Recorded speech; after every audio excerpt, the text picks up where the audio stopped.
A Gilda: ouvi dizer que quem é alérgico a glúten não tem cura, é verdade? Zilda, a gente tem que entender que intolerância e alergia a glúten são situações distintas, tá? Então, primeiro você tem que saber se você tem intolerância ou se você tem realmente uma alergia, uma hipersensibilidade ao glúten. São situações distintas. Realmente não tem cura, nem alergia, nem intolerância.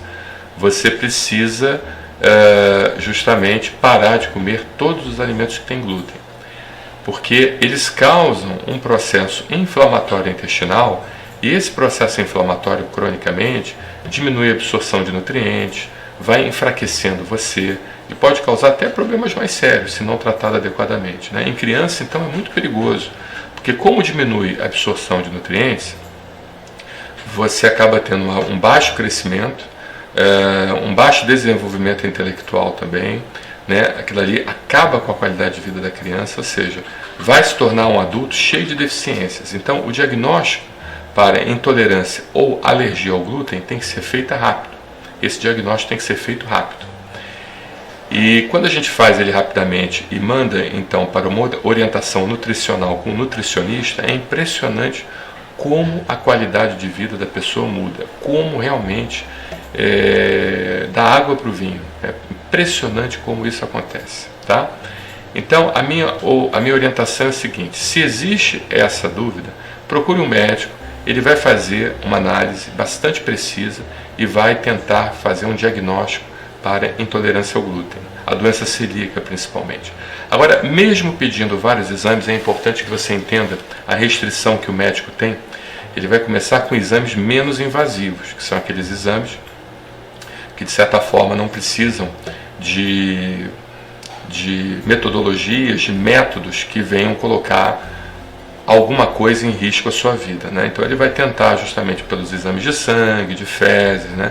Mas pode ser que dê tudo inconclusivo, tá? Pode ser que isso aconteça.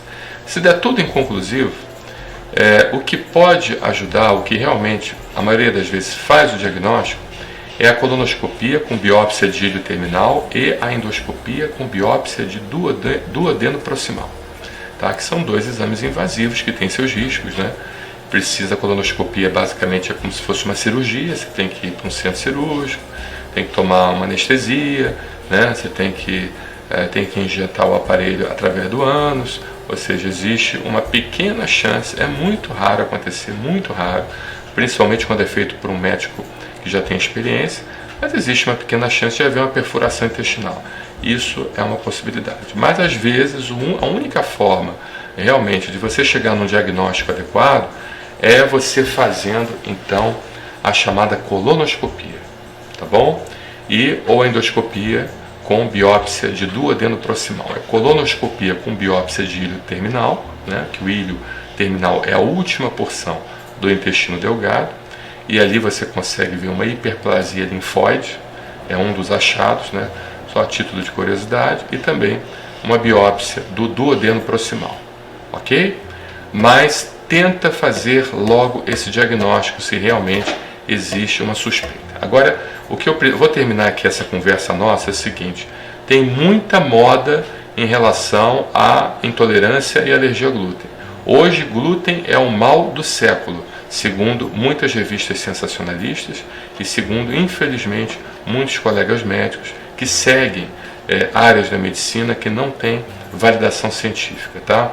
Infelizmente é isso, não tem publicação em revista indexada com consensos internacionais mostrando isso. Então tem muita gente suspendendo alimentos nutritivos, alimentos que realmente seriam muito bons para a sua qualidade de vida, porque tem glúten. Ou seja, vou tirar totalmente glúten, o glúten faz mal porque eu li um artigo numa revista Saúde, não sei mais quanta, entendeu?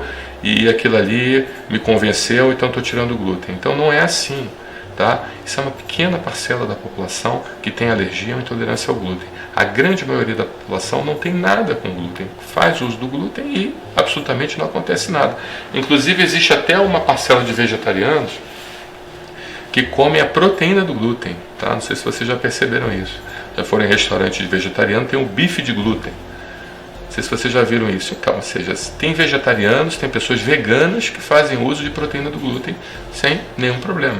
Eu mesmo já comi bife de glúten já em restaurante vegetariano, tá bom? E não passei mal, ótimo. Pessoal que é budista come muito bife de glúten, come muito proteína do glúten, proteína da soja, ou seja, vários tipos de alimentos que são bastante nutritivos e que não fazem mal para pessoas que não têm intolerância. Agora, realmente, aquelas que têm intolerância, aquelas que têm hipersensibilidade ao glúten, verdadeiramente, elas têm que suspender imediatamente o glúten.